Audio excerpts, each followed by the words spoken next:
Welcome! My name is Amanda and I'm one of the children's librarians at the Thomas Crane Public Library in Quincy, Massachusetts.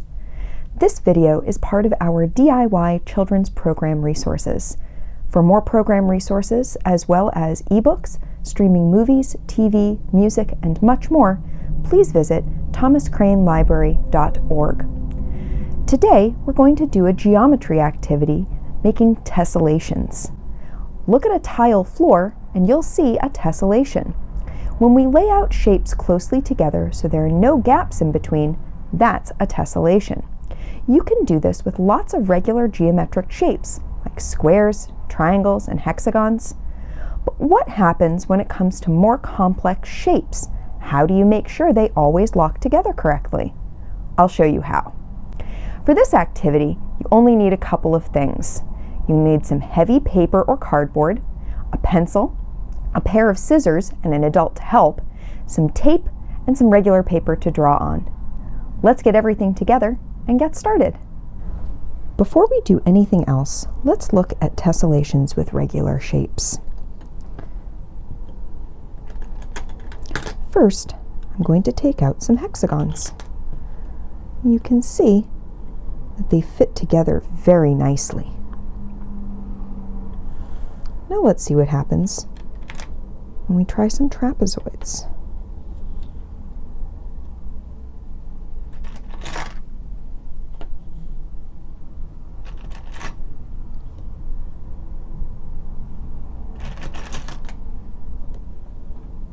Those also fit together very nicely.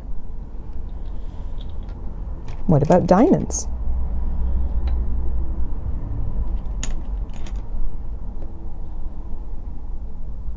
They sure do. All of these regular shapes will fit together very neatly. Sometimes you can combine them.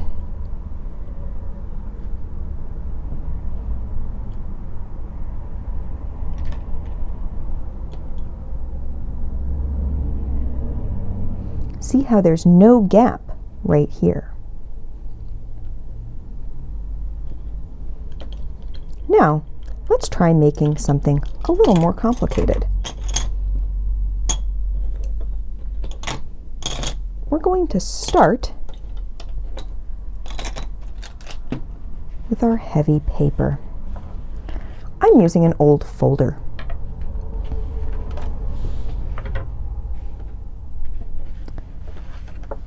Get an adult to help you cut out a square using this paper. You may need a ruler to get it just the right size. I don't want my square to be too big because I want to make sure that I can fit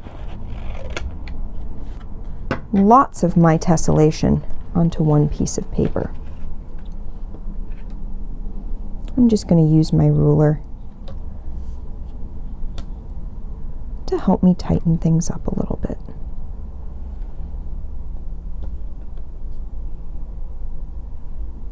I'm going to make it 2 inches by 2 inches.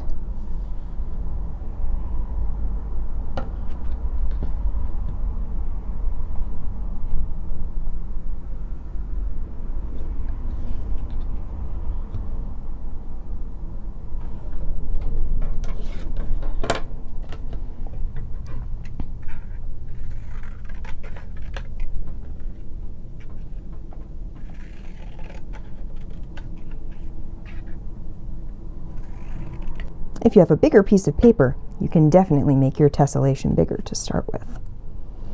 Now I have my square, but a square isn't a very complex shape. How do I make this more interesting? Now I'm going to draw on my square. Let's see. I think on this side, I'm going to add a triangle. And up here, I'm going to add a circle. Notice that I've only added something to the top and to the right. If you add something to the right, you don't want to add something to the left. And if you add something at the top, you don't want to add something at the bottom. Now, we're going to cut these pieces out.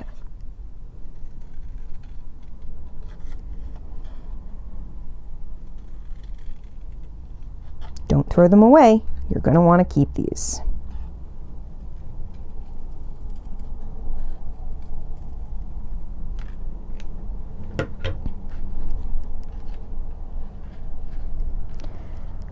Now that I've cut out my shapes, I need to add them to the other side so all of this will link together.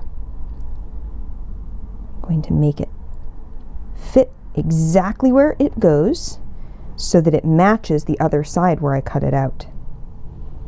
Now you're going to take a small piece of tape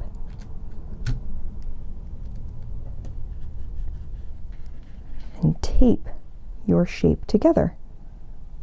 Now we're going to do the same thing with the little circle that I made.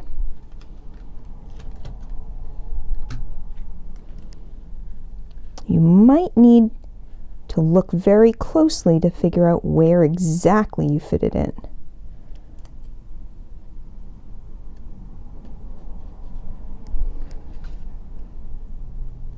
Now you see that's not a square anymore. It's a little more complicated. Well, now that we have that, we're going to take our paper and start at one side. We're going to trace our shape. This is why we needed the heavier paper to start with. If we use regular paper, it probably will get all crumpled up. Now we've drawn our shape on our paper. Then we take our tessellation template and move it to the side and draw it again.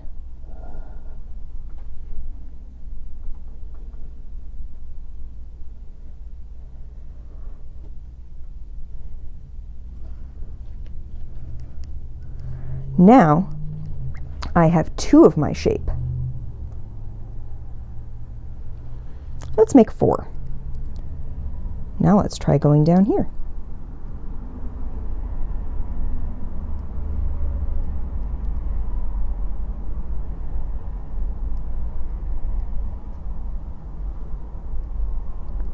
You don't have to be perfect when you're doing this.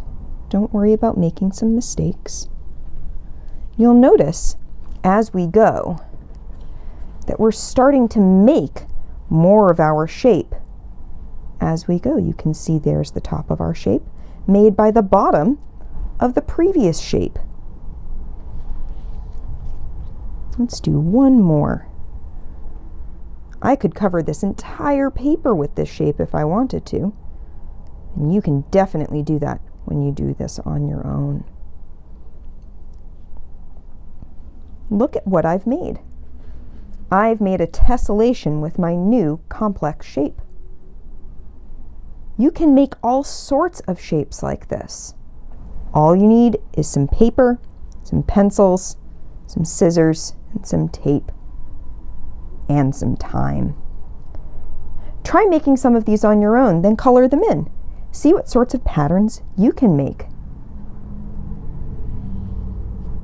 Have fun with your tessellations, and we'll see you next time.